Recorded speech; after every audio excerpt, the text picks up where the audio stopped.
தான் மட்டும் வாழ்ந்தா போதும் அப்படின்னு நினைக்கிறவங்க உண்டு.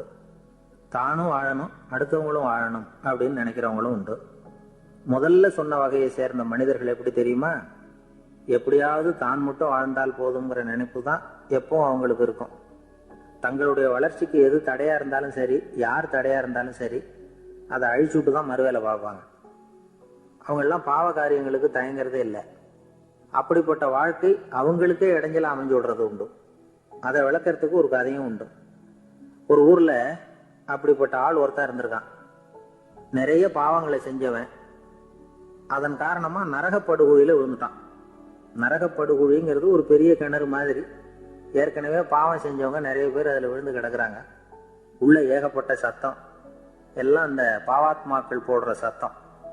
இப்போ விழுந்தானே இவனும் சத்தம் போட்டான். இவன் போடுற சத்தம் கொஞ்சம் அதிகமா கேட்டுது. இந்த கிணத்துக்கு பக்கத்துல புத்தர் உட்கார்ந்துருக்கிறார். அவர் காதுல இவன் போடுற சத்தம் விழுந்தது. உடனே அந்த கிணத்தடிக்கு போனார். குனிஞ்சு பார்த்தார். சாமி என்னை காப்பாத்துங்க அப்படின்னு கத்தனா இவன். புத்தர் அவனை கொஞ்சம் கவனிச்சு பார்த்தார். மனித சமுதாயத்துக்கு அவன் என்னென்ன கெடுதல் பண்ணியிருக்கிறாங்கிற விவரம்லாம் அவர் மனக்கண்ணுல தெரிஞ்சது. அவருக்கு எல்லாம் புரிஞ்சு போச்சு. இருந்தாலும் அவனை காப்பாத்துறதுக்கு ஏதாவது வழி உண்டா அப்படின்னு யோசிச்சார். அவன் தன்னுடைய வாழ்நாளில் ஏதாவது நல்லது செஞ்சிருக்கானா அப்படின்னு பார்த்தார். ஒரே ஒரு சமயம் அவன் தன்னுடைய காலடியில மிதிபட இருந்த சிலந்தியை மிதிக்காமல் தாண்டி போயிருக்கிறான். இந்த ஒரு காரியத்துக்காக அவனை கரையேற்ற முடியுமா அப்படின்னு நினைச்சார். அவ்வளவுதான். உடனே அவர் கையில ஒரு சிலந்தி வந்து உட்கார்ந்துதான். அதுகிட்ட இருந்து நூல் இழை வெளிவர ஆரம்பிச்சது. அந்த நூல் இழை கிணற்று ஆழம் வரைக்கும் அப்படியே நீண்டுகிட்டே போச்சான். புத்தர் பார்த்தார். இந்த நூலை பிடிச்சுக்கிட்டு மேலே ஏறி வா அப்படின்னார். என்னங்க சொல்றீங்க? இந்த சிலந்தி நூல் என்ன தாங்குமான்னு கத்தனான். எல்லாம் தாங்கும், அதை பிடிச்சிக்கிட்டு ஏறி வா அப்படின்னார். சந்தேகத்தோடவே அவன் அந்த நூல் இழைய பிடிச்சி இழுத்து பார்த்தான். ரொம்ப வலுவா இருந்தது. அவனுக்கு ஆச்சரியம். அதை பிடிச்சிக்கிட்டே மெதுவா மேலே ஏறி வர ஆரம்பிச்சுட்டான். பாதி தூரம் ஏறி வந்திருப்பான். அப்போ அவன் காலுக்கு கீழே ஏதோ சத்தம். என்னன்னு குனிஞ்சு பார்க்கறான். கீழே கிடந்தவங்க சில பேரும் அந்த நூலை பிடிச்சி மேலே வந்துகிட்டு இருக்கிறாங்க. இவனுக்கு கோபம் வந்துட்டுது. தன்னுடைய இடுப்புல வச்சிருந்த கத்தியை எடுத்து தன்னுடைய காலுக்கு கீழே நூல் இழையை அப்படியே வெட்டி விட்டுட்டான். இனிமே நாம மட்டும்தான் மேலே ஏறி வந்துடணும் அப்படின்னு நினைச்சுக்கிட்டான். ஆனா நடந்தது என்ன தெரியுமா? மொத்த நூல் இழையும் அப்படியே அருந்து கீழே விழுந்துட்டுது. அவனும் பொத்துன்னு கீழே விழுந்துட்டான். மறுபடியும் கத்த ஆரம்பிச்சுட்டான். ஏற்கனவே அவன் செஞ்சிருந்த ஒரு சிறு கருணை அந்த நூல் இழைக்கு உறுதியை கொடுத்தது. இப்போ அவன் செஞ்ச பாவம் அந்த நூல் இழைய வலுவிழக்க செஞ்சுட்டது. அடுத்தவங்களும் வாழணுங்கிற எண்ணம் அவனுக்கு இருந்திருந்தா இப்போ அவனும் கரையேறி வந்திருப்பான், மற்றவங்களும் சௌக்கியமா வந்து சேர்ந்திருப்பாங்க. அதனால நாமும் வாழணும், அடுத்தவங்களும் வாழணும் அப்படின்னு நினைக்கிறவன் வாழ்க்கையில சீக்கிரம் முன்னுக்கு வந்துடுவான். ஒருத்தன் ஒரு டாக்டர் கிட்ட போனான். மருந்து வாங்கினான். வாங்கி கொண்டாந்து பேசாம வச்சுட்டான், சாப்பிடல. அப்புறம் எதுக்காகப்பா போய் அவர்கிட்ட மருந்து வாங்கினேன் அப்படின்னு கேட்டாங்க. டாக்டர் வாழணும் இல்லையா, அதனாலதான் அப்படின்னா.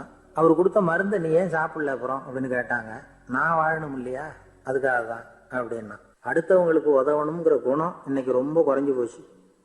ஒருத்தன் வாழைப்பழத்தோல் வழுக்கி கீழே விழுந்துட்டான். பக்கத்துல இருந்த நண்பன் உடனே இவனை தூக்கிக்கிட்டு போய் ஆஸ்பத்திரியில சேர்த்துட்டான். அதுக்கப்புறம் சொன்னான், நீ அந்த வாழைப்பழத்தோல்ல காலை வைக்க போறத முன்னாடியே நான் கவனிச்சுட்டேன் அப்படின்னானா. அப்படின்னா அப்பவே நீ எனக்கு உதவி செஞ்சிருக்கலாமே அப்படின்னானா அவன். நான் டாக்டருக்கு உதவலாம்னு நினைச்சுட்டேன் அப்படின்னா. அவர் ஒரு பெரிய குடும்பத்துல பிறந்தவர். இருக்கிற சொத்துக்கள் எல்லாத்தையும் வாரி வழங்கி விட்டு காட்டுக்கு புறப்பட்டார் தவம் செய்யறதுக்காக. இருந்தது பூராவும் கொடுத்துட்டார். இனிமே எதுவுமே இல்லை கொடுக்கறதுக்கு. அப்போ கடைசியா ஒருத்தன் வந்து கையை நீட்டினானா. ஐயா ஏதாவது கொடுங்கன்னு இருக்கான். அவரு பார்த்தார். கட்டி இருக்கிற வேட்டியை தவிர வேற எதுவுமே இல்லை. 8 முழம் பட்டு வேட்டி ஜரிகை கரையோடு இருக்குது. கடைசியா அதை தான் எடுத்துக்கிட்டு அவர் புறப்பட்டு இருக்கார். அவரு பார்த்தார். எதிரில் அவன் பரிதாபமா நின்றுட்டு இருக்கிறான். அந்த 8 முழ வேட்டியை 2ஆ கிழிச்சார். 4 முழத்தை அவங்ககிட்ட கொடுத்தாரு. மீதி 4 முழத்தை தன்னுடைய இடுப்புல கட்டிட்டு அவர் காட்டுக்கு போயிட்டார். இவன் என்ன பண்ணான் தெரியுமா? கையில கிடைச்ச 4 முழத்தை எடுத்துக்கிட்டு கடை வீதிக்கு போனான். பழைய பட்டு வேட்டி ஜருகை இதெல்லாம் விலைக்கு வாங்குற வணிகர் ஒருத்தர் இருக்கார். அவர்கிட்ட போனான். இதை விலைக்கு எடுத்துக்கிறீங்களா அப்படின்னு கேட்டிருக்கான். அவர் வாங்கி பார்த்துருக்கார். ஆஹா, இது ரொம்ப அருமையான வேட்டி, விலை உயர்ந்த ஜருகை, இது ஏது உனக்கு அப்படின்னு கேட்டாராம். அவன் நடந்தது சொல்லியிருக்கான். அப்படின்னா ஒன்று செய்ய, இந்த வேட்டியோட இன்னொரு பாதியையும் மெதுவாக வாங்கிட்டு வந்துரு, உனக்கு நிறைய பணம் தர்றேன் அப்படின்னாரான் அந்த வணிகர். இவன் கொஞ்சம் யோசனை பண்ணி பார்த்தான். கொஞ்சம் இருங்கத்தை வந்துடுறேன் அப்படின்னு சொல்லிவிட்டு நேராக காட்டுக்கு போனான். அவர் எங்கே இருக்காருன்னு தேடி கண்டுபிடிச்சான். அவர் ஒரு இடத்துல தவக்கோலத்தில் இருக்கிறார். கட்டியிருந்த இடவேட்டியும் அவர் அறியாமல் நழுவி கீழே விழுந்து கிடக்குது. இவனுக்கு ரொம்ப வசதியாக போச்சு. அவரை கேட்க வேண்டிய அவசியமே இல்லை. மெதுவாக சத்தம் போடாமல் அடி மேலே அடி வச்சு நெருங்கினான். அவர் கண்ணை மூடிக்கிட்டு அவர் பாட்டு நின்றுட்டு இருக்கிறார். இவன் மெதுவாக போய் கீழே கிடந்த அந்த துணியை எடுத்துக்கிட்டு சத்தம் போடாமல் திரும்பி நடந்தான். ஒரு 2-3 அடி எடுத்து வச்சிருப்பான். அப்படி ஓட ஆரம்பிக்கிற சமயத்தில் அவன் காலில் கீழே கிடந்த முள்ளு ஒன்று நறுக்குன்னு தச்சு விட்டுது. வலி தாங்க முடியாமல் அம்மான்னு கத்திருக்கான். இந்த சத்தத்தினால கண்ணை மூடி நின்றுகிட்டு இருந்த அவரோட தவம் கலைஞ்சது. மெல்ல கண்ணை திறந்து பார்க்குறார். தன் இடையில இருந்த வேட்டி அவன் கையில் இருக்கு. இப்போ அவர் நினைக்கிறார், என்ன நினைக்கிறாருன்னா, இந்த வேட்டி மீது நான் வைத்த ஆசை அல்லவா அவனை திருடனாக ஆக்கி விட்டது அப்படின்னு நினைச்சாரான். இந்த வேட்டி மேல நாம வச்ச ஆசை அவனை திருடும்படி ஆக்கி விட்டதே அப்படின்னு நினைச்சாரான். இது எப்பேற்பட்ட மனநிலை அப்படிங்கிறத கொஞ்சம் யோசனை பண்ணி பாருங்க. தான் ஒரு பொருள் மேல வச்ச பற்று இன்னொரு மனிதன் திருடனாக ஆகிறதுக்கு காரணம் ஆயிட்டுதேன்னு நினைக்கிறார். அப்படி நினைச்ச அந்த பெரியவர் யார் தெரியுமா? அவர் தான் மகாவீரர். இழந்துட்டேங்கிறிய, நீ என்னத்தை கொண்டுகிட்டு வந்த எங்க இழந்துடுறதுக்கு? நீ என்னத்தை உண்டாக்குன இது அழிஞ்சுட்டுதுன்னு சொல்றதுக்கு? இதுதான் அவருடைய சிந்தனை. இன்றைக்கு நம்ம சிந்தனையெல்லாம் வேற மாதிரி இருக்குது. ஒருத்தன் நடுத்தெருவில் உட்காந்து அழுதுகிட்டு இருந்தான். அந்த வழியா வந்தவர் ஒருத்தர், ஏன்பா அழறேன்னு கேட்டாராம். 5 ரூபா சார், இந்த இடத்துல விழுந்துட்டுது, ரொம்ப நேரமா தேடுறேன், கிடைக்காது போல இருக்கு அப்படின்னு சொல்லிவிட்டு அழறான். எப்போ தொலைஞ்சதுன்னு கேட்டாராம் அவரு. அது எனக்கு தெரியாது சார், பணத்தை தொலைச்சவன் தேடி பார்த்துட்டு போயிட்டான், நான் அவனுக்கு பின்னாடி தேட வந்தவன் அப்படின்னு நானும். இவன் ஒரு ஊர்ல ஒரு பெரிய செல்வந்தர் இருந்தார். பணத்துக்கு பஞ்சம் இல்லை. அதனால இந்த உலகத்துல முடியாத காரியம் எதுவும் இல்லைன்னு நினைச்சார். பணம் இருந்தாலும் அந்த நினைப்பு தானா வந்துடும். அதனால இவரும் அப்படி நினைச்சதுல ஒன்றும் தப்பு இல்லை. அந்த ஊருக்கு குருநானக் ஒரு தடவை வந்தார். அவருக்கு இந்த செல்வந்தர் ரொம்ப பிரமாதமா ஒரு வரவேற்பு கொடுத்தார். ஊர் எல்லையிலேயே எங்க வீட்டுக்கு வந்து விருந்து சாப்பிட்டுட்டு போகணும்னு கேட்டுக்கிட்டார். அவரும் சரின்னு ஒத்துக்கிட்டார். உடனே தன்னுடைய பங்களாவில் ஒரு பெரிய விருந்துக்கு ஏற்பாடு பண்ணார். குருநானக்கை அழைச்சிட்டு வீட்டுக்கு போனார். உட்கார வச்சார். ஐயா, நான் இந்த ஊர்லயே ரொம்ப பெரிய வசதி உள்ளவன், என்னால எல்லாம் முடியும், உங்களுக்காக நான் என்ன செய்யணும்னு சொல்லுங்க, எதுவா இருந்தாலும் பரவாயில்ல, எவ்வளவு செலவானாலும் பரவாயில்ல, என்னால செய்ய முடியும், என்ன செய்யணும்னு சொல்லுங்க, அது போதும், நான் செய்யறேன் அப்படின்னு நான் ரொம்ப பணிவா. இதை கேட்டதும் குருநானக் சிந்திச்சார் கொஞ்ச நேரம். அதுக்கப்புறம் தன்னோட சட்டை பைக்குள்ள கையை விட்டு ஒரு பழைய ஊசி ஒன்று எடுத்தார். அந்த செல்வந்தர்கிட்ட கொடுத்தார். இதை பாருங்க, இவ்வளவு தூரம் நீங்க கேட்கறதுனால சொல்றேன், எனக்கு நீங்க செய்ய வேண்டிய உதவி இதுதான். ஊசிய கையில வாங்கிக்கிட்டு இது என்ன செய்யணும் சொல்லுங்க அப்படின்னாரு அவரு. நீங்க செய்ய வேண்டியது என்னன்னா, இந்த ஊசியை பத்திரமா வச்சிருக்கணும். நாம 2 பேரும் இறந்து போனதுக்கு பின்னாடி இன்னொரு உலகத்துல நாம சந்திக்க கூடிய வாய்ப்பு இருக்குது. அப்ப இந்த ஊசியை என்கிட்ட கொண்டாந்து கொடுக்கணும். இதுதான் நீங்க எனக்காக செய்ய வேண்டிய உதவி அப்படின்னார் குருநானக் லேசா சிரிச்சுக்கிட்டே. இதை கேட்ட உடனே இந்த பெரியவர் முழிக்க ஆரம்பிச்சுட்டார். அது எப்படிங்க, நான் சாகிறப்ப எப்படி இந்த ஊசியை எடுத்துக்கிட்டு இன்னொரு உலகத்துக்கு வர முடியும்னார். ஊசி மாதிரி ஒரு சின்ன பொருளை கூட இந்த உலகத்தை விட்டு நாம போறப்ப எடுத்துட்டு போக முடியாதுங்கிறப்போ உங்களோட செல்வத்தையெல்லாம் எப்படி அங்க எடுத்துட்டு வர போறீங்க அப்படின்னு கேட்டார் குருநானக். அதுக்கப்புறம் தான் இந்த பெரியவர் யோசிக்க ஆரம்பிச்சாராம். குருநானக் சொல்றார், இதை பாருங்க, நாம செய்யற நல்லது கெட்டது தான் கடைசி வரைக்கும் நம்ம கூட இருக்கும்.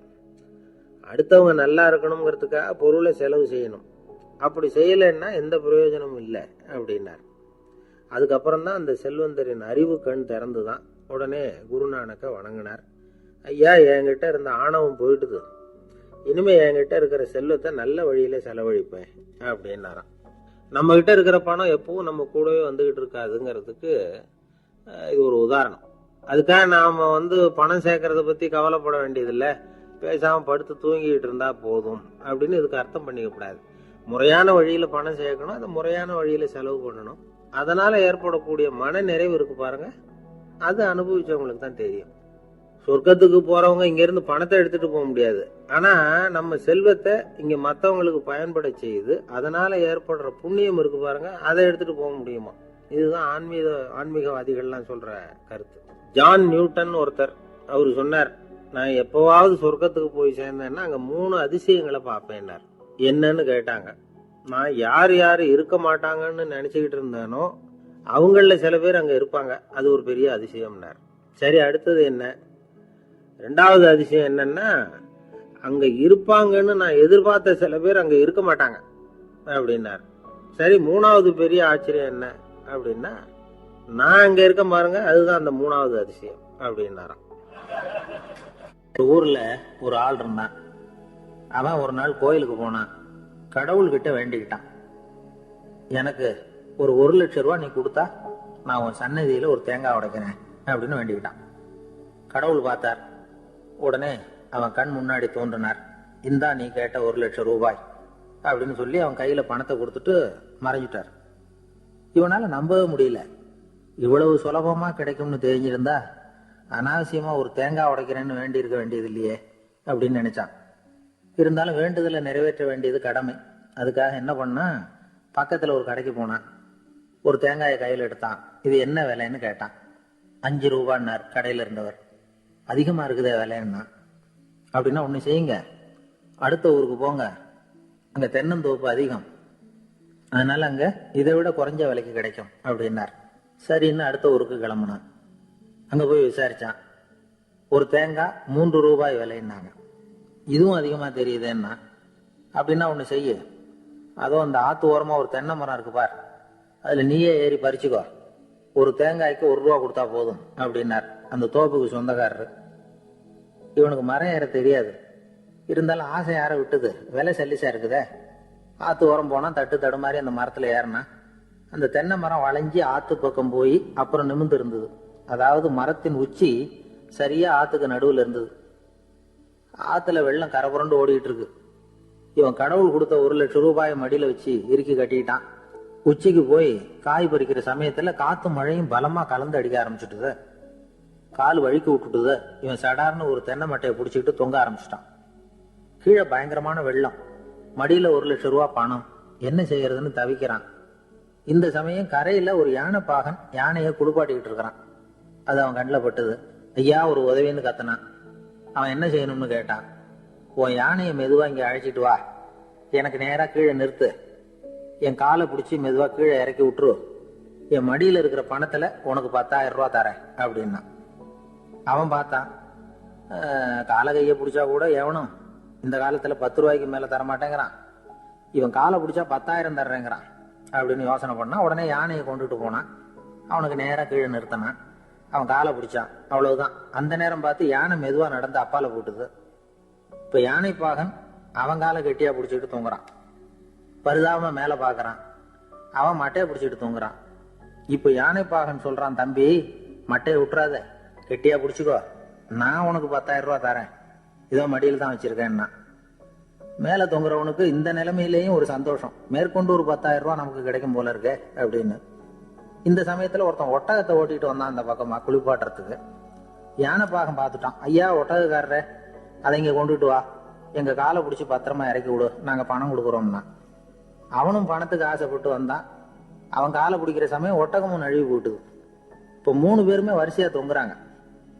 ஒட்டகக்காரன் கத்துறான், தம்பி மட்டையை விட்டுறாத, கெட்டியா பிடிச்சிக்கோ, நான் என் மடியில இருக்கிற 5,000 உனக்கு தந்துடுறேன்னா. மேல தொங்குறவனுக்கு இன்னமும் சந்தோஷம், இவனும் பணம் தர்றேங்கிறான் அப்படின்னா இன்னைக்கு நமக்கு மொத்த பண வரவு எவ்வளவு அப்படின்னு ஒவ்வொன்னா கூட்டி பார்க்க ஆரம்பிச்சான். மனக்கணக்கு சரியா வரல. அதனால அப்படியே விரல விட்டு எண்ண ஆரம்பிச்சான். அவ்வளவுதான், மட்டையை விட்டுட்டு கை நழுவி வந்துட்டுது. 3 பேரும் பொத்துன்னு ஆத்துல விழுந்தாங்க. படாத பாடுபட்டு தட்டு தடுமாறி கரைக்கு வந்து சேர்ந்தாங்க. 3 பேர் மடியில இருந்த பணமும் ஆத்தோட போட்டுது. பேராசை பெருநஷ்டம் அப்படின்னு ஒரு பழமொழி இருக்குல்ல, அதை விளக்கறதுக்காக சொல்லப்பட்ட கதை இது. ஒரு நாள் தெரு வழியா அவன் நடந்து வந்துகிட்டு இருக்கிறான். தெருவில் ஒரு காசு கிடந்தது. அதை பார்த்துட்டான். அதை குனிஞ்சு எடுத்தான். அது ஒரு பழங்கால காசு. அந்த காசு நடுவில் ஒரு துளை இருந்தது. அதாவது துளையிட்ட நாணயம். பழங்காலத்தில் புழக்கத்தில் இருந்த ஒரு நாணயம் அது. துளையிட்ட நாணயம் கிடைச்சதுன்னா ரொம்ப நல்லது, அது அதிர்ஷ்டம் அப்படின்னு ஒரு நம்பிக்கை உண்டு. இவன் கையில் அது கிடைச்சதும் ரொம்ப சந்தோஷப்பட்டான். இனிமே என்னுடைய கஷ்டம்லாம் தீரப்போகுது, அதிர்ஷ்டம் என்னை தேடி வரும், நான் பணக்காரன் ஆயிடுவேன் அப்படின்னு சொல்லிட்டு அந்த காசை தன்னுடைய கோட்டு பையில பத்திரமா போட்டு வச்சுக்கிட்டான். அடிக்கடி அதை தொட்டு பார்த்துக்கிறது உண்டு, வெளியில் எடுக்க மாட்டான். இப்படியே கொஞ்ச காலம் ஆச்சு. அதுக்கப்புறம் என்னாச்சு தெரியுமா? நிஜமாவே அதிர்ஷ்டம் அவனை தேடி வர ஆரம்பிச்சுட்டுது. செல்வம் வந்து குவிஞ்சுது, பணம் பதவி புகழ் எல்லாம் வந்து சேர்ந்தது. சமூகத்தில் அவன் ஒரு பெரிய மனுஷன் ஆயிட்டான். எல்லாரும் அவனை பாராட்டினாங்க. அவன் எதை தொட்டாலும் வெற்றி, எல்லாம் அந்த காசோட மகிமை அப்படின்னு அவன் மனசுக்குள்ள நினைச்சுக்கிட்டான். தினமும் காலையில அந்த கோட்டை போட்டுக்கிட்டு தான் வெளியில கிளம்புவான். புறப்படுறதுக்கு முன்னாடி கோட்டு பாக்கெட்டை தொட்டு பார்த்துக்குவான், உள்ள காசு இருக்கா அப்படிங்கிறத உறுதிப்படுத்திக்குவான். அதுக்கப்புறம் தான் வெளியில கிளம்புவான். இப்படியே பல வருஷம் ஓடி போச்சு. ஒரு நாள் அவனுக்கு அந்த ஆசை வந்துட்டுது, அதாவது அந்த துளையிட்ட நாணயத்தை எடுத்து கண்ணால பார்க்கணும் அப்படின்னு. காலையில சாப்பிட்டுட்டு இருந்தான். அப்போ தன்னுடைய மனைவி கிட்ட சொன்னான், ரொம்ப நாளைக்கு அப்புறம் என்னுடைய அந்த நாணயத்தை இன்னைக்கு வெளியில எடுத்து பார்க்க போறேன்னா. என்னத்துக்கு அது, இப்ப அதை பார்க்க வேணாமே அப்படின்னு மெதுவா இழுத்தாங்க அந்த அம்மா. இல்ல இல்ல, நான் பார்த்தே தீரணும் அப்படின்னு அவன் தன்னுடைய சட்டை பைக்குள்ள கையை விட்டான். உள்ள இருந்த நாணயத்தை வெளியில எடுத்தான். பார்த்தா அவனுக்கு ஆச்சரியமா போச்சு. அந்த நாணயத்துல தொலையே இல்லை. என்ன ஆச்சு அப்படின்னு சொல்லி அவன் ரொம்ப குழம்பி போயிட்டான். இப்போ அந்த அம்மா சொன்னாங்க, நான் தான் ஒரு நாள் உங்க கோட்டு ரொம்பவும் தூசியா இருக்கேன்னு சொல்லி அதை ஜன்னலுக்கு வெளியில உதறினேன். உள்ள இருந்த அந்த காசு அப்ப எனக்கு தெரியாது, ஞாபகத்துல இல்லை. அது தெருவில் விழுந்துட்டது போல இருக்கு. அதுக்கப்புறம் எவ்வளவோ தேடி பார்த்தேன், கிடைக்கல. அதுக்குள்ள அதை யாரோ எடுத்துட்டு போயிட்டாங்க போல இருக்கு. அது இல்லைங்கிறது உங்களுக்கு தெரிஞ்சா வருத்தமா இருக்குமேங்கிறதுக்காக நான் தான் வேற ஒரு நாணயத்தை எடுத்து சட்டை பைக்குள்ள வச்சுட்டேன் அப்படின்னு விவரத்தை சொன்னாங்க அந்த அம்மா. இது எப்போ நடந்ததுன்னு கேட்டான். உங்களுக்கு அந்த காசு கிடைச்சதே அன்னைக்கு மறுநாளே இது நடந்து போச்சு அப்படின்னாங்களாம். இதை கொஞ்சம் யோசனை பண்ணி பாருங்க. அவனுக்கு அதிர்ஷ்டத்தை கொடுத்தது அந்த நாணயம் இல்லை, அவனுடைய நம்பிக்கை, அதாவது தன்னம்பிக்கை. அதுதான் வேலை செஞ்சிருக்கு. இதுல இருந்து நாம தெரிஞ்சுக்க வேண்டியது என்னன்னா, வாழ்க்கையில முன்னேற நினைக்கிறவங்களுக்கு தன்னம்பிக்கை ரொம்ப முக்கியம். அது இல்லைன்னா முன்னேற முடியாது. ஒருத்தன் சொன்னானா, நான் எப்பவுமே என்னதான் சார் நம்புவேன், மற்றவங்கள நம்ப மாட்டேன். நேற்றுக்கு பாருங்க, திடீர்னு 10 பேர் என்ன அடிக்க வந்துட்டாங்க, நான் ஒருத்தனாவே அதை சமாளிச்சேன் அப்படின்றான் ரொம்ப பெருமையா. அது எப்படின்னு கேட்டாங்களாம். ஒரே ஓட்டமா அங்கிருந்து ஓடி வந்துட்டேன் அப்படின்னா. முதலாளிக்கு முன்னாடி தொழிலாளி சிரிச்சா மரியாதை குறைச்சால், ஒரு ஆபீசருக்கு முன்னாடி பியூனு சிரிச்சா மரியாதை குறைச்சால், இப்படி சொல்லி சொல்லி சிரிப்புங்கிறது இது மரியாதை குறைவான செயல்னு காலங்காலமா போதிக்கப்பட்டு வந்து இப்போ சிரிப்பு தன்மை வந்து சிறைப்பட்டு போச்சான் நம்ம உடம்புக்குள்ள. இந்த சிறைப்பட்டு இருக்கிற சிரிப்பை வெளியில கொண்டு வர்றதுக்கு தான் ஜோக்குன்னு ஒரு சாவியை போட வேண்டியிருக்கு. வேற ஜோக்குக்கும் சிரிப்புக்கும் சம்பந்தமே இல்லை. அது ஒரு சாவியா உபயோகப்படுது. ஏற்கனவே இருக்கிற இயல்பு தன்மையை வெளியில கொண்டு வர்றது. அந்த குழந்தை தன்மையோட இருக்கணும். குழந்தைத்தனம் தான் இருக்கக்கூடாதே தவிர அந்த குழந்தைத்தன்மை கடைசி வரைக்கும் நமக்கு நீடிச்சதுன்னா ஹார்ட் அட்டாக் வராது. குழந்தைத்தன்மை வேற, குழந்தைத்தனம் வேற. குழந்தைத்தன்மை பெரிய வயசானா கூட குழந்தைத்தன்மையோட இருக்கலாம். இப்ப ஒரு அம்மா வந்து ஒரு பிள்ளை எழுப்பிச்சான், தட்டி எழுப்பிருக்கு காலையில விடிய காலம். அம்மா வந்து எழுந்துடுறா, காலேஜுக்கு நேரம் ஆயிட்டுது அப்படின்னு எழுப்பிச்சான். அந்த புள்ள இழுத்து போத்திக்கிட்டு, நான் காலேஜுக்கு போக மாட்டேம்மா, எனக்கு போறதுக்கு பிடிக்கலன்னு இருக்கு. அந்த அம்மா விடல, வயசான அம்மா, நீ நீ போய் தாண்டா ஆகணும் அப்படின்னு இருக்கு. அந்த புள்ள எழுந்திரிச்சு உட்காந்து கேட்டிருக்கு, ஏம்மா என்னை வந்து ஏன் இப்படி தொந்தரவு பண்ற, தூங்க விடாம அப்படின்னு இருக்கு. அப்ப அந்த அம்மா சொல்லிச்சான், நீ வந்து காலேஜுக்கு ஏன் போக மாட்டேங்கிற, அதுக்கு 2 காரணம் சொல்லு அப்படின்னு இருக்கு. அந்த அம்மா பிள்ளைய கேட்டிருக்கு, நீ காலேஜுக்கு ஏன் போக மாட்டேங்கிற, 2 காரணம் சொல்லு. அப்ப அந்த பிள்ளை சொல்லிச்சான், ஏன் போக மாட்டேன்னா ஒரு காரணம் அங்க இருக்கிற மாணவர்களுக்கெல்லாம் என்ன பிடிக்கல, பசங்களுக்கெல்லாம் என்ன பிடிக்கல. 2வது காரணம் அங்க இருக்கிற வாத்தியார்களுக்கும் என்ன பிடிக்கல, ஆசிரியர்களுக்கும் பிடிக்கல, மாணவர்களுக்கும் பிடிக்கல, அதனால நான் போக மாட்டேன் அப்படின்னு சொல்லி படுத்துடுது. அதுக்காக நீ வந்து போகாம இருக்கக்கூடாதா, காலேஜுக்கு போய் தான் ஆகணும்னு மறுபடியும் எழுப்புது அந்த அம்மா, வயசான அம்மா. அப்புறம் எழுந்திரிச்சு உட்காந்துக்கிட்டு அந்த புள்ள கேட்டுதான், என்ன எதுக்கு காலேஜுக்கு போகணும்னு நீ சொல்ற, அதுக்கு 2 காரணம் சொல்லு அப்படின்ட்டு. அப்ப அந்த அம்மா சொல்லிச்சாண்டே, ஏன் சொல்றேன்னா, முதல் காரணம் உனக்கு வயசு 54, 2வது காரணம் நீ தான் பிரின்சிபால்,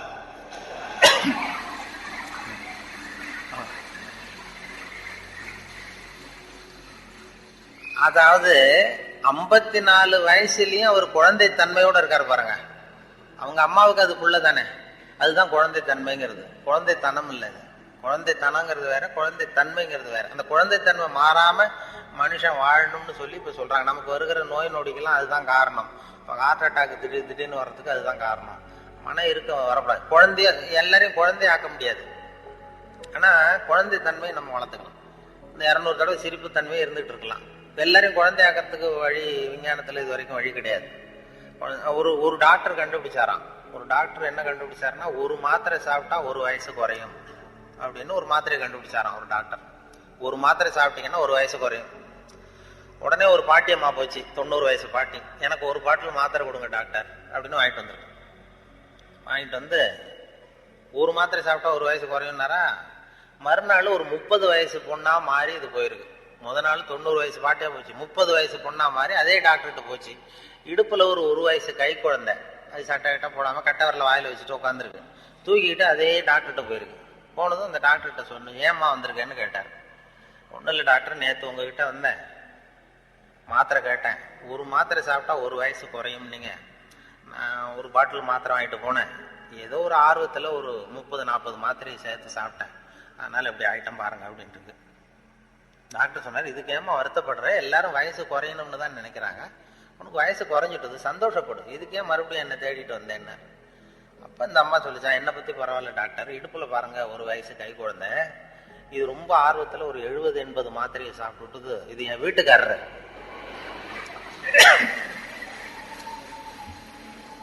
இது இப்படியே உட்காந்துக்கிட்டு இறங்க மாட்டேங்குது, நான் எங்க தூக்கிட்டு போறது, எதையாவது ஒரு மாத்திரையை கொடுத்து இறக்கி விடுங்க டாக்டர், அப்பதான் நான் பார்த்தேன்.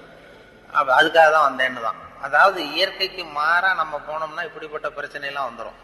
அப்புறம் வழியில போகும்போது இடுப்புல ஒரு குழந்தைய தூக்கிட்டு வந்தா நம்ம கேட்கணும் அந்த அம்மாட்ட, ஏமா இது உன் பிள்ளையா உங்க வீட்டுக்காரரான்னு கேட்கணும்.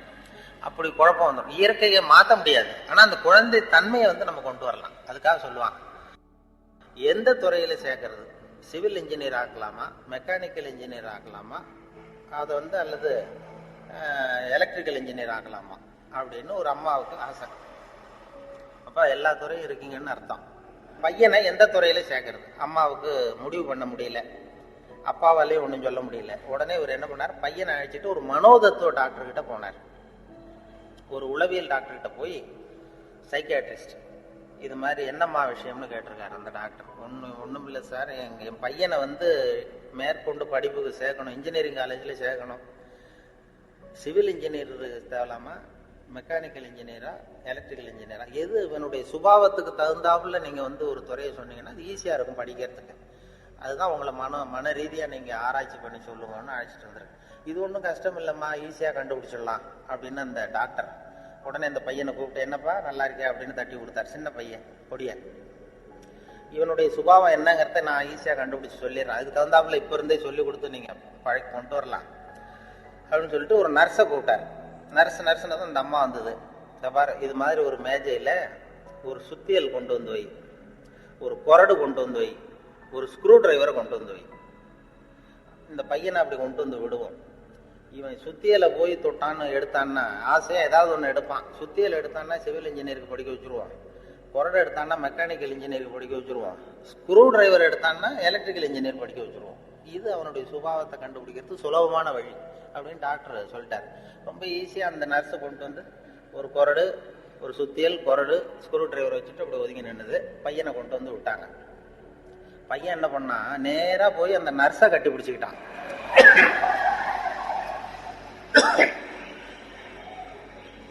உடனே அந்த டாக்டர் சொன்னாராம், இவனை டாக்டருக்கு படிக்க வச்சிருங்க, அதுதான் அவனுக்கு அவன் சுபாவத்துக்கு பொருத்தமா இருக்கும் அப்படின்னு சொல்லுவாங்க. அப்படி ஒருத்தருடைய சின்ன வயசுலயே நம்ம எந்த துறைக்கு கொண்டு போகலாம் என்ன ஏதுங்கிறது இளையும் பயிர் முளையில் தெரியும்பாங்கல்ல, சின்ன வயசுலயே தெரிஞ்சிடும். அது பெரிய பெரிய இதெல்லாம். ஒரு பெரிய எழுத்தாளர் மேல்நாட்டுல பிற்காலத்துல பெரிய எழுத்தாளர் ஆனாராம். அவருக்கு சின்ன வயசுல படிக்கும் பொழுது ஒரு கட்டுரை எழுத சொல்லியிருக்கிறார் வாத்தியார். என்ன கட்டுரைன்னா, விபத்து அப்படின்னு தலைப்பு. விபத்துன்னு சொல்லி ஒரு கட்டுரை அல்லது கதை எழுதுங்கன்னு சொல்லியிருக்காரு. இந்த சின்ன பையனா இருக்கும்போது எழுதினானா. அவன் பிற்காலத்துல பெரிய நாவலிஸ்ட், பெரிய எழுத்தாளர். சின்ன வயசுலயே அவன் விபத்துங்கிற தலைப்புக்கு என்ன எழுதுனா, ஒவ்வொரு வரியிலையும் ஒவ்வொரு திருப்பம். அதாவது ஒரு 10வது மாடியில ஒருத்தன் வெள்ளை அடிச்சுக்கிட்டு இருந்தான், அப்படின்னு எழுதுறான். 10வது மாடியில வெளிப்பக்கமா நின்றுகிட்டு ஒருத்தன் வெள்ளை அடிச்சுக்கிட்டு இருந்தான். துரதிருஷ்டவசமாக அந்த வெள்ளை அடிச்சவன் கால் தவறி கீழே விழுகிறான், விழுந்துகிட்டு இருக்கான். அதிர்ஷ்டவசமாக அந்த நேரம் சாலையில் ஒரு வைக்கோல் வண்டி வந்து கொண்டிருந்தது. அடுத்த வரி. அடுத்தது, துரதிருஷ்டவசமாக அந்த வைக்கோலின் நடுவே ஒரு கடப்பாறை சொருகி இருந்தார்கள். அதிர்ஷ்டவசமாக இவன் அந்த கடப்பாறையில் விழவில்லை. துரதிருஷ்டவசமாக அவன் வைக்கோலிலும் விழாமல் தரையில விழுந்து செத்து போட்டான். இந்த ஆளு இதை எழுதினவன் பிற்காலத்துல பெரிய எழுத்தாளர் ஆயிட்டாரான். பெரிய இதாகி அப்படி வந்து சுபாவம் வந்து சின்ன வயசுலயே தெரியும் யாரா இருக்கு என்ன அப்படின்னு சொல்லி. நமக்கெல்லாம் அது இந்த நம்ம ஆசிரியர்களுக்கே சில சுபாவங்கள் உண்டு. அது உங்களுக்கெல்லாம் தெரிஞ்ச விஷயமா இருக்கும். ஒவ்வொரு அவங்க துறை சம்பந்தப்பட்ட இதா இருக்கும். ஒரு 3 பேராசிரியர்கள் ஒரு ஊருக்கு போனாங்க. ஒரு பெரிய பல்கலைக்கழகத்துல இது மாதிரி பேசுறதுக்கு 3 துறை பேராசிரியர்கள் போனாங்க. ஒரு உடற்பயிற்சி ஆசிரியர், ஒரு பிசிக்ஸ் பேராசிரியர், ஒரு கணக்கு வாத்தியார், 3 பேரும் போனாங்க. கணித பேராசிரியர். இது மாதிரி ஒரு விழாவில் பேசி முடிச்சதும் கொண்டு போய் கெஸ்ட் ஹவுஸ்ல 3 பேரையும் தங்க வச்சாங்க. நாளைக்கு மறுநாள் அவங்க ஊருக்கு போகணும். இது மாதிரி விழாவில் கலந்துக்கிட்டு முடிஞ்சதும் கணித பேராசிரியருக்கு ஒரு ரூம், இவருக்கு அந்த பிசிக்ஸ் பேராசிரியருக்கு ஒரு ரூம், உடற்பயிற்சி ஆசிரியருக்கு ஒரு ரூம் போட்டு கொடுத்தாச்சு. இது மேல்நாட்டில் நடந்தது. அதனால என்னன்னா அவங்களுக்கு அந்த ஆகாரம்லாம் டப்பாவிலேயே வச்சிருக்கிறாங்க. அந்த டப்பாவில் டின்னு ஃபுட்டுங்கிறாங்கல்ல, அது மாதிரி டின்னில் அடைச்சி அவங்க ரூம்ல வேண்டிய ஆகாரம்லாம் வச்சு கொடுத்து கொண்டு போய் விட்டு வந்துட்டாங்க. அந்த வந்துட்டு மறுநாள் காலையில எழுந்திருச்சார் இந்த ஆர்கனைசர். அப்பதான் அவருக்கு அப்படியே பதறி போயிட்டாரு. ராத்திரி அந்த 3 பேராசிரியர்களுக்கும் 3 டப்பாவில் உணவு கொடுத்தோம், ஆகாரம். அது திறக்கிறதுக்கான கருவியை கொடுக்காம வந்துட்டோம். திறக்கிறதுக்கு ஒரு பொருள் அது இல்லாம கொடுத்தோம். எப்படி அவங்க டப்பாவை திறந்தாங்களா சாப்பிட்டாங்களா என்னன்னு தெரியல அப்படின்னு இவர் பதறி போய் விடிஞ்சதும் ஓடுறாரு விழுந்தடிச்சு. இந்த வரவேற்று ஓடி போய் முதல்ல அந்த உடற்பயிற்சி ஆசிரியர் கதவை திறந்தாரா, ரூம் திறந்தா அவர் நிம்மதியா தூங்கிட்டு இருக்காரு. டப்பா திறந்து கிடக்கு, சாப்பிட்டுட்டு நிம்மதியா தூங்கிட்டு இருக்காரு. உடனே இவர் போய் தட்டி எழுப்பி, எப்படி சார் அந்த டப்பாவை திறந்தீங்க, அந்த இதை கொடுக்கலையே நாங்க உங்களுக்கு அப்படின்னு. இது என்ன சார், உடல் பலம் தான் சார் முக்கியம், டப்பாவை பலம் ஓங்கி கீழே அடிச்சேன் திறந்துட்டுது, அது என்ன பெரிய காரியம் அப்படின்னு சொல்லி உடற்பயிற்சி செஞ்சுட்டாங்க, அதனால சாப்பிட்டேன் இருக்காரு. பரவாயில்ல சார் அப்படின்னு சொல்லி அடுத்த ரூமுக்கு ஓடி இருக்காரு. அங்க பிசிக்ஸ் வாத்தியார் உட்காந்துருக்காரு. அவரும் அதே மாதிரி நிம்மதியா தூங்கியிருக்காரு. இது டப்பா திறந்து கிடக்கு. போய் திறந்து, எப்படி சார் திறந்தீங்க நீங்க டப்பாவை அப்படின்னா, அது என்ன சார், எந்த இடத்துல ப்ரெஷர் கொடுக்கணும்னு எனக்கு தெரியும், அந்த இடத்துல அழுத்தணும் திறந்துட்டுது டப்பா, அது நமக்கு டெக்னிக் வந்தது தானே அப்படின்னு அந்த திறந்து சாப்பிட்டேன்ட்டார். இவர் அப்பாடா நிம்மதியா போச்சு. அடுத்தது கணக்கு வாத்தியார் ரூமுக்கு ஓடினார். அங்க போனா அவர் தூங்கவும் இல்லை, டப்பாவும் திறக்கல, மூடியே இருக்கு. என்ன பண்றீங்க அப்படின்னு சொல்லி அந்த கணக்கு ஏதோ ஒரு எழுதிட்டு இருக்காரு பேப்பர்ல. கணக்கு வாத்தியார், என்ன சார் பண்ணிட்டு இருக்கீங்க அப்படின்னு கேட்டிருக்காரு. ஒன்னும் இல்லை, அசியூம் தி டப்பா இஸ் ஓபன் அப்படின்னு சொல்லி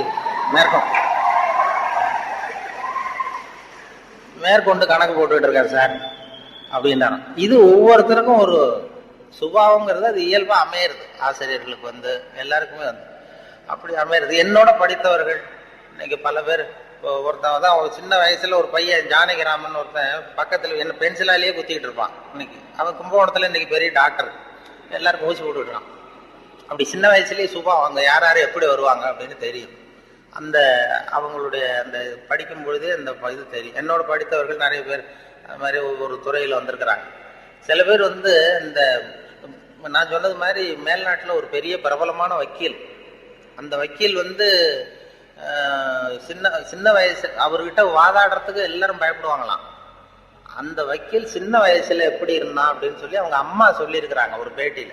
அவங்க இந்த பையன் சின்ன வயசுலயே வருங்காலத்துல பெரிய வக்கீல் ஆயிடுவான்னு எனக்கு தெரியும் அப்படின்னு சொல்லியிருக்கிறாங்க. என்ன பண்ணான்னா, அப்பா பேப்பர் படிச்சுட்டு உட்காந்துருக்காரு, அம்மா சமயக்கட்டில் இருக்கிறாங்க.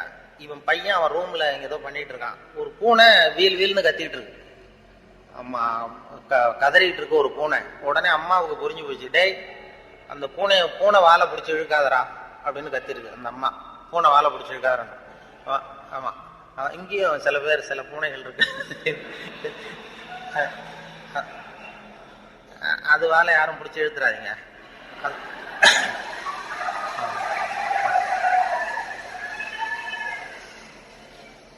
பூனை வாழை பிடிச்சிருக்காருன்னு அந்த அம்மா கத்திருக்கு. அப்ப அவன் சொன்னானா, அம்மா நான் பூனை வாழை பிடிச்சி இழுக்கல, பூனை தான் அது வாழை பிடிச்சி இழுத்துக்கிட்டு இருக்குன்றான். நான் ஒன்னும் பூனைக்கு இடைச்சல் பண்ணல, பூனை தான் வாழை இழுத்துக்கிட்டு இருக்கு, நான் அது வாழை இழுக்கலன்றான். ஓடி போய் பார்த்துருக்காங்க அம்மாவும் அப்பாவும். பார்த்தா இவன் பூட்ஸு காலால மிரிச்சுக்கிட்டு இருக்கான், பூனை வாழை இழுத்துக்கிட்டு இருக்கு. அவன் பிற்காலத்துல பெரிய வக்கீல் ஆயிட்டான்.